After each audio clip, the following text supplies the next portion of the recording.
Next है बच्चे आपको बताने जा रहा हूँ जूल हीटिंग लॉ। आपको पता है जूल हीटिंग लॉ के बारे में? क्या है जूल हीटिंग लॉ बच्चे? आपको पता है according two joule heating law, जो भी इस करंट में, मान लीजिए सर्किट के अंदर करंट आपका आई फ्लो कर रहा है, ठीक है, करंट आई फ्लो कर रहा है, रेजिस्टेंस आर है, टाइम टी है, तो जो भी हीट प्रोड्यूस होगी इस करंट के फ्लो होने के कारण वो किसके बराबर होगी? वो होगी बच्चे आई स्क्वायर आर टी के इक्विवेलेंट। आप इसे क्या बच्चे, आई स्क्वायर आर को पावर के टर्म में लिखा जा सकता है, पावर इंटू टाइम के इक्विवेलेंट हो गई। पावर को v इंटू आई, पावर क्या होती है? v इंटू आई के बराबर भी होती है, या इस expression v square by R. तो जैसे आपकी न्यूमेरिकल्स में नीड होगी हम उसे वैसे ही पुट कर देंगे। देन बात करूं बच्चे आपकी जो हीट की, अगर हीट की जो है, हीट आपकी डायरेक्शन ऑफ करंट के इंडिपेंडेंट होती है। भाई सिर्फ हीट आपके करंट के ऊपर डिपेंड करती है, करंट क्या है, करंट की डायरेक्शन पे डिपेंड नहीं करेगी। यूनिट की बात करें तो आपकी हीट की ऐसा यूनिट क्या है, वही होगी जो आपकी वर्क की एनर्जी की होती है, वही इसकी यूनिट है जूल। ठीक है। देन प्रैक्टिकल यूनिट की बात करें, बड़ी आसान है लेकिन आपने पहले पढ़ी भी हुई है। प्रैक्टिकल यूनिट होती है 1 किलोवाट आवर। 1 किलोवाट आवर किसके बराबर होता है? 3.6 इंटू 10 की पावर 6 जूल के बराबर होता है। एक और यूनिट बच्चे आपको बताने जा रहा हूं जो है 1 बीटीयू। बीटीयू क्या होता है? British thermal unit. ये भी बच्चे एक आपकी यूनिट ली जाती है आपकी हीट को मेजर करने के लिए, जो कि 1055 आपके जूल के इक्विवेलेंट होती है। देन आपका बच्चे एक छोटा सा आर्टिकल, क्योंकि किए हुए आर्टिकल है, बड़े आसान आर्टिकल है। देन मैं आपको बताने जा रहा हूँ पावर। पावर क्या होती है बच्चे? ठीक है, पावर क्या है? सर्किट के अंदर करंट को मेंटेन रखने के लिए आपके सेल ने, आपकी बैटरी ने जितनी एनर्जी, जिस रेट से एनर्जी सप्लाई की है या जिस रेट से वर्क डन किया है, उसी रेट को आप पावर के नाम से जानेंगे। पावर किसके बराबर होता है? वर्क अपॉन टाइम के बराबर, और वर्क यहाँ हीट के इक्विवेलेंट है टाइम से। इस फॉर्मूले को टाइम से डिवाइड करेंगे तो v इंटू आई आ जाएगा, या इसे v स्क्वायर अपॉन आर के बराबर। ठीक है, यहाँ फॉर्मूले में आप ओम्स लॉ के अकॉर्डिंगली पुट कर सकते हैं। ऐसा यूनिट की बात करें तो पावर की ऐसा यूनिट क्या होती है बच्चे? वॉट के इक्विवेलेंट होती है। एक छोटा सा आर्टिकल, आर्टिकल क्या है बच्चे? Next, power transfer to the load by a cell. मान लीजिए एक सेल है, एक सेल आपका लोड को कितनी पावर ट्रांसफर करता है उसके बारे में बताने जा रहा हूं।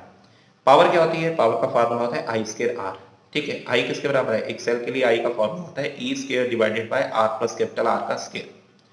ठीक है। अब आपको पता है पावर मैक्सिमम कब होगी? पावर मैक्सिमम तब होगी जब वो मैक्सिमम और मिनिमा की कंडीशन, मैक्सिमा की कंडीशन होती है, अगर मैं डिफरेंशिएशन ऑफ पी को विद रिस्पेक्ट टू आर, अगर ये इनके डिफरेंशिएशन जीरो के बराबर रख दूं तो ये क्या कंडीशन ऑफ मैक्सिमा है।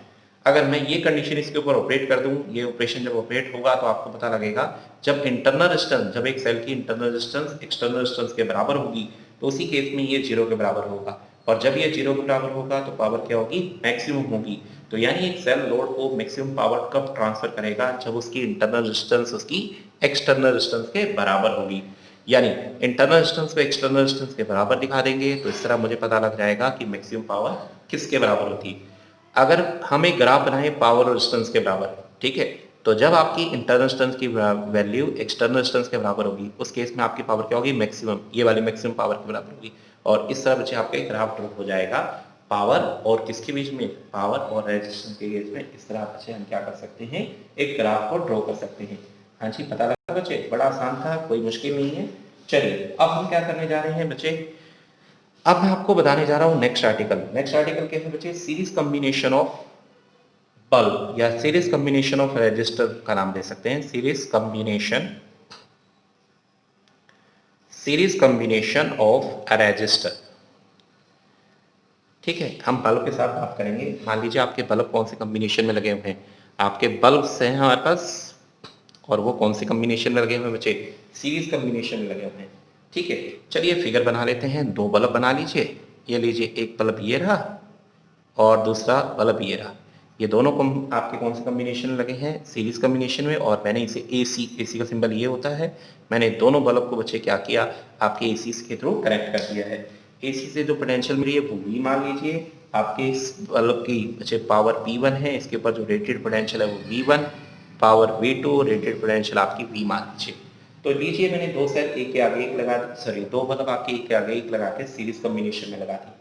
सीरीज कॉम्बिनेशन में जो भी टोटल पावर कंज्यूम होगी, ठीक है, जो भी टोटल पावर कंज्यूम होगी वो किसके बराबर आएगी? सीरीज कॉम्बिनेशन में टोटल पावर कंज्यूम होती है,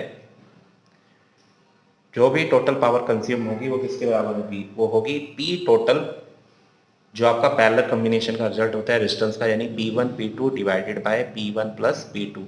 तो लीजिए आपके सर्किट के अंदर जो भी टोटल पावर कंज्यूम होगी वो किसके बराबर होगी बच्चे? आपके इसके बराबर होगी। अगर मान लीजिए आपकी एक कंडीशन लगा देता हूँ, अगर आपके सारे के सारे बल्ब क्या हैं, मान लीजिए n बल्ब हैं, वो सारे के सारे आइडेंटिकल हो। If n bulbs are identical, अगर आपके n बल्ब आइडेंटिकल हैं, सारे के सारे बल्ब आपके आइडेंटिकल हैं, तो उस केस में जो टोटल पावर होगी वो किसके बराबर होगी, P डिवाइडेड बाय n। तो बिल्कुल वही रिजल्ट आएगा जो आपके सीरीज आपके रेजिस्टर का पैरेलल कॉम्बिनेशन में आता है, उसी तरह आपके बल्ब जब आपके पैरेलल कॉम्बिनेशन में कनेक्ट हैं तो वो रिजल्ट आपको यहाँ मिल जाएगा।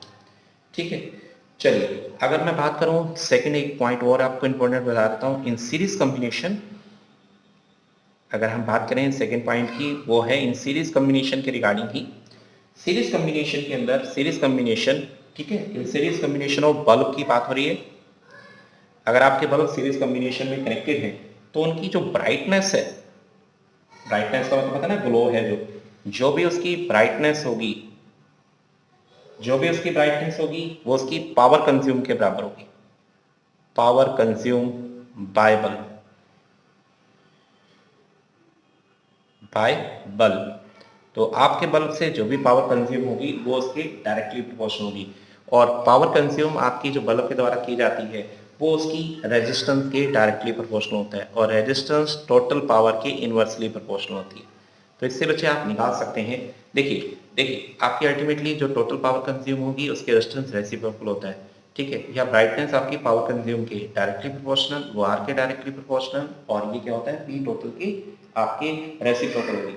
इसका मतलब जो भी बल्ब होगा, बल्ब ऑफ लेस वोल्टेज, जो बल्ब है जिसकी वोल्टेज क्या है, लेस है, विल शाइन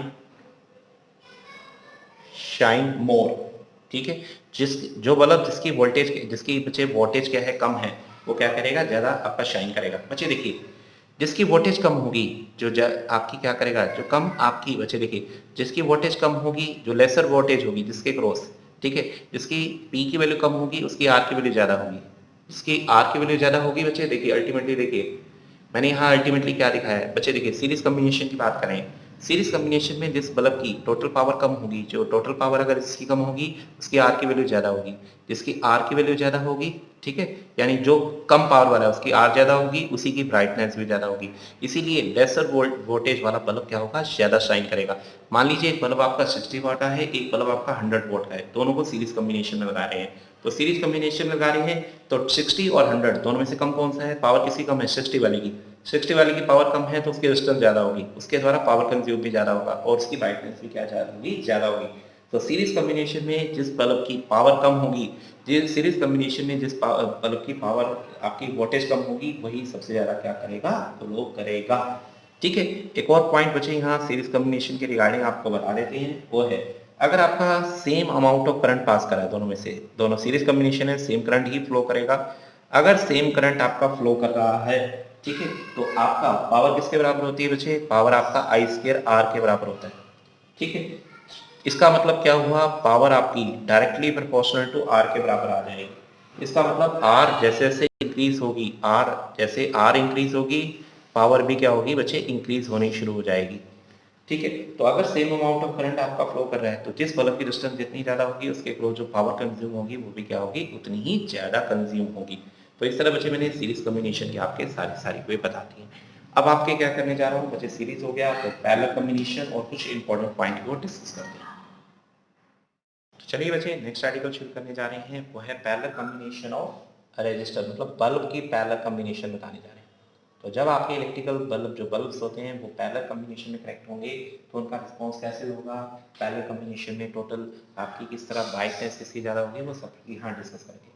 मान लीजिए बच्चे दो बल्ब, मान लीजिए आपने ये रहे दो बल्ब, फर्स्ट बल्ब ये रहा, सेकेंड बल्ब ये रहा, मैंने दो बल्ब ले लिए हैं, दोनों को आपको पैरेलल कॉम्बिनेशन कर दिया, आपको दिखा दिया। इन दोनों को सेम एसी सोर्स से मतलब बी, मैंने दोनों को आपके लगा दिया। दोनों की पावर अलग अलग मान लीजिए, इसकी पावर है V1, इसकी पावर V2, पोटेंशियल तो दोनों की ओर सेम ही रहेगा, दोनों के क्रॉस V रहेगा, पैरेलल कॉम्बिनेशन। अगर इस पैरेलल कॉम्बिनेशन की टोटल पावर की बात की जाए तो जब भी आपके बल्ब पैरेलल कॉम्बिनेशन में आपके होंगे तो जो भी टोटल पावर कंज्यूम होगी, टोटल पावर जो भी कंज्यूम होगी, ठीक है, टोटल पावर जो कंज्यूम्ड होगी वो किसके बराबर होगी, जो भी टोटल पावर कंज्यूम होगी वो आपकी इक्विवेलेंट होगी किसके, P1 प्लस P2। जो आपका सीरीज कॉम्बिनेशन रजिस्टर का सीरीज कॉम्बिनेशन का रिजल्ट आता है वो यहाँ पैरेलल का आता है। तो जब भी आपके दो सेल पैरेलल कॉम्बिनेशन में कनेक्ट होंगे तो उनकी टोटल पावर कंज्यूम होगी आपकी P1 प्लस P2 के बराबर। और मान लीजिए अगर आपके एन सेल आइडेंटिकल हो, इफ एन सेल, ठीक है, आर आइडेंटिकल, अगर आपके सारे के सारे एन सेल को लिखे, बेटा बल्ब लिखना था। अगर आपके ये जो बल्ब्स हैं, अगर आपके एन बल्ब क्या हो, आइडेंटिकल हो, अगर आपके सारे के सारे बल्ब आइडेंटिकल है तो उनकी टोटल पावर क्या होगी, उनकी एडिशन मतलब एनपी के बराबर हो जाएगी। ठीक है, तो वही जो सीरीज वाला रिजल्ट है वो यहाँ यूज हो जाएगा। अगर सेकंड आपको एक इंपॉर्टेंट पॉइंट इसके रिगार्डिंग बताता हूँ, अगर आपकी पैरेलल कॉम्बिनेशन में जुड़े हुए हैं, in parallel combination of bulb, parallel combination of bulb, अगर आपके बल्ब्स पैरेलल कॉम्बिनेशन में जुड़े हुए हैं तो उनकी जो ब्राइटनेस होगी, ब्राइटनेस वही ग्लो की बात कर रहे हैं, जो उनकी ब्राइटनेस होगी वो किसके डायरेक्टली प्रोपोर्शनल होगी, वो पावर कंज्यूम बाय बल्ब के बराबर होगी, कंज्यूम्ड बाय बल्ब। तो आपके बल्ब ने जो भी पावर कंज्यूम की है उसके डायरेक्टली होती है बच्चे क्या, उसके डायरेक्टली प्रोपोर्शनल होता है पावर, और ये उसके डायरेक्टली प्रोपोर्शनल टू करंट, जो भी इसमें से करंट जाएगा, और ये डायरेक्टली आपके inversely proportional to its resistance. तो आपके बल्ब की जो रेजिस्टेंस होगी उसके इन्वर्सली प्रोपोर्शनल होगी। इसका मतलब जो बल्ब जिसकी ब्राइटनेस ज़्यादा होगी, जिसकी वोल्टेज ज़्यादा होगी, बल्ब ऑफ ग्रेटर वोल्टेज, ठीक है, will shine more, will shine more. बच्चे कैसे, मान लीजिए एक बल्ब है आपका 60 वॉट का, एक है 100 वॉट का, दोनों को मैंने पैरेलल कॉम्बिनेशन में बना दिया। पैरेलल कॉम्बिनेशन में ब्राइटनेस क्या होती है, जो भी पावर कंज्यूम के डायरेक्टली प्रोपोर्शनल होती है, और ये करंट के डायरेक्टली प्रोपोर्शनल होती है और रेजिस्टेंस के इनवर्सली प्रोपोर्शनल होती है। तो जिसकी रेजिस्टेंस कम होगी, जिसकी रेजिस्टेंस कम होगी उसकी ब्राइटनेस क्या होगी, ज़्यादा होगी। अब रेजिस्टेंस के लिए बात की जाए तो रेजिस्टेंस क्या होती है, अगर रेजिस्टेंस की बात करें तो देखिए ये जो दोनों बल्ब हैं इनकी जो पावर होगी वो पावर क्या होती है बच्चे, क्योंकि दोनों की V तो सेम, दोनों को V तो सेम ऑपरेट किया जा रहा है, V/R। तो जिसकी रेजिस्टेंस बच्चे देखिए, जिसकी रेजिस्टेंस या जिसकी पावर ज़्यादा होगी उसकी रेजिस्टेंस क्या होगी, कम होगी। जिसकी रेजिस्टेंस कम होगी उसमें करंट ज़्यादा जाएगा, जिसमें करंट ज़्यादा जाएगा उसकी ब्राइटनेस भी ज़्यादा होगी। अल्टीमेटली देखिए जिसकी पावर ज़्यादा है उसकी रेजिस्टेंस कम होगी, ठीक है, जिसकी पावर ज़्यादा है, पावर से रेजिस्टेंस का रेसिप्रोकल होती है ना, तो जिसकी आपकी रेजिस्टेंस कम होगी, ठीक है, या आपकी जिसकी पावर ज़्यादा होगी उसकी रेजिस्टेंस कम होती है। तो इन दो बल्ब में से जिसकी आपकी पावर यानी जिसकी वोल्टेज ज़्यादा होगी वो आपका ज़्यादा शाइन करेगा, उसकी ब्राइटनेस ज़्यादा होगी। तो पैरेलल कॉम्बिनेशन हमारे हाउस होल्ड में जो भी कॉम्बिनेशन लगे हैं वो पैरेलल कॉम्बिनेशन में ही लगे हैं। तो पैरेलल कॉम्बिनेशन में जो बल्ब की जिस बल्ब की वोल्टेज ज़्यादा होगी वो ज़्यादा आपका क्या करेगा, आपका क्या करेगा, शाइन करेगा, ग्लो करेगा। याद रहेगा। चलिए तीसरा एक बड़ा इंपॉर्टेंट पॉइंट है वो आपको बताने जा रहा हूँ। मान लीजिए दो आपकी हीटर कॉइल है, दो आइडेंटिकल, आपके पास क्या है, टू आइडेंटिकल हीटर कॉइल है आपके पास दो आइडेंटिकल हीटर कॉइल्स हैं जो क्या कर रही है बच्चे, ठीक है, दो आइडेंटिकल हीटर कॉइल्स हैं, वो जनरेट कर रही हैं, वो क्या कर रही है, जनरेट कर रही है हीट HS, जब वो सीरीज कॉम्बिनेशन में कनेक्ट है, व्हेन कनेक्टेड इन सीरीज। तो जब वो सीरीज कॉम्बिनेशन में कनेक्ट है तो हीट जो आपकी प्रोड्यूस कर रही है वो है HS के बराबर, and HP when they are connected in parallel, when connected in parallel। तो दो आइडेंटिकल हीटर हैं, जब वो सीरीज में कनेक्ट हो रहे हैं तो उनकी हीट इतनी है, पैरेलल में HP है, तो देन याद रखना ये रेशियो HP/HS, मतलब पैरेलल कॉम्बिनेशन में जो हीट प्रोड्यूस हुई है जो सीरीज में होगी उन दोनों का रेशियो 4 के बराबर आता है, ठीक है, 4 के बराबर आता है। ये मान लेना दोनों को सेम पावर सप्लाई से कनेक्ट किया हुआ है, सेम पावर सप्लाई, ठीक है, सेम पावर या सेम वोल्टेज सप्लाई से आपकी कनेक्ट किया हुआ, एक ही बात है, सेम वोल्टेज सप्लाई से कनेक्ट किया। तो याद रहेगा, एक एडिशनल पॉइंट था आपको बताना जरूरी था, बता दिया गया। ओके, एक ऐसे बच्चे डी पॉइंट एक और भी मान लीजिए। ओके, मान लीजिए एक हीटर है, ठीक है, एक हीटर है, मान लीजिए हीटर है आपका H1, एक हीटर है बच्चे, वो m किलोग्राम ऑफ वाटर को T1 टाइम में हीट कर रहा है। एक हीटर है जो आपका m किलोग्राम ऑफ वाटर को T1 टाइम के अंदर क्या कर रहा है, हीट कर रहा है। एक दूसरा हीटर है, ठीक है, जो क्या कर रहा है, सेम अमाउंट मतलब m किलोग्राम ऑफ वाटर को T2 टाइम में हीट कर रहा है। अब मैंने क्या किया, मैंने इन दोनों को इन दोनों को आपके क्या किया, सीरीज में कनेक्ट कर दिया। तो सीरीज में कनेक्ट करने के बाद ये सेम अमाउंट ऑफ वाटर को आपके कितने टाइम में, आपके जब वो सीरीज कॉम्बिनेशन लगाऊंगा तो सेम अमाउंट ऑफ हीट को वो T1 प्लस T2 टाइम में आपके हीट करेगा। ठीक है, दोनों को सीरीज कॉम्बिनेशन में, जब ये दोनों सीरीज कॉम्बिनेशन में कनेक्ट करोगे तो टोटल जो टाइम सीरीज कॉम्बिनेशन में सेम अमाउंट ऑफ वाटर को हीट करने के लिए जो टोटल टाइम लगेगा वो T1 प्लस T2 के बराबर होगा। और अगर आप इन्हें पैरेलल में लगाएंगे, ठीक है, पैरेलल में लगाएंगे, सॉरी, तो पैरेलल में लगाएंगे तो टोटल आपका जो टाइम लगेगा वो किसके बराबर होगा, T1 T2 divided by T1 plus T2। क्योंकि रेजिस्टेंस क्या होती है, रेजिस्टेंस और टेम्परेचर एक दूसरे के डायरेक्टली प्रोपोर्शनल होते हैं, तो बिल्कुल वैसे ही रेजिस्टेंस का रिजल्ट होता है R1 प्लस R2, टेम्परेचर का भी ऐसे ही आ जाएगा। तो इस तरह बच्चे कंसेप्ट हीटर के रिगार्डिंग आपका कोई टॉपिक आ जाता है तो आप इस तरह उसे सॉल्व कर सकते हैं। मैंने आपको उसकी हिंट दे दी है। ओके, एक और पॉइंट बताते हैं यहाँ, इसके बाद आपका ये पैरेलल कॉम्बिनेशन हो जाएगा। कुछ इंपॉर्टेंट पॉइंट आपको और बताएंगे। ओके, तो आपके जो इंस्ट्रूमेंट हैं, जो भी इंस्ट्रूमेंट हैं जो आपके क्या करते हैं, जो भी इंस्ट्रूमेंट है जो हीटिंग इफेक्ट ऑफ करंट को प्रोड्यूस करते हैं, मतलब जिन भी कंडक्टर में आपके जिन भी मटेरियल में से कंडक्शन होती है वो हीटिंग इफेक्ट को तो शो करेंगे ही करेंगे। ठीक है, वो जो भी इंस्ट्रूमेंट हैं जो एसी और डीसी दोनों पे ऑपरेट करते हैं, मान लीजिए एसी पे भी कर सकते हैं, डीसी पे भी कर सकते हैं। ठीक है, तो अगर आपको एक बात बता देता हूँ, अगर मैं equal amount of AC, equal amount of, तो आपके लिए इंपॉर्टेंट पॉइंट है equal amount of AC. Equal amount of AC मतलब आपकी रूट मीन स्क्वायर्स आपकी बात हो गई। Equal amount of AC and DC, अगर मैं एसी और डीसी का सेम अमाउंट ले लूं तो दोनों जो हीट भी प्रोड्यूस करेंगे वो भी इक्वल होगी, produces same amount of heat, ये दोनों सेम अमाउंट ऑफ हीट।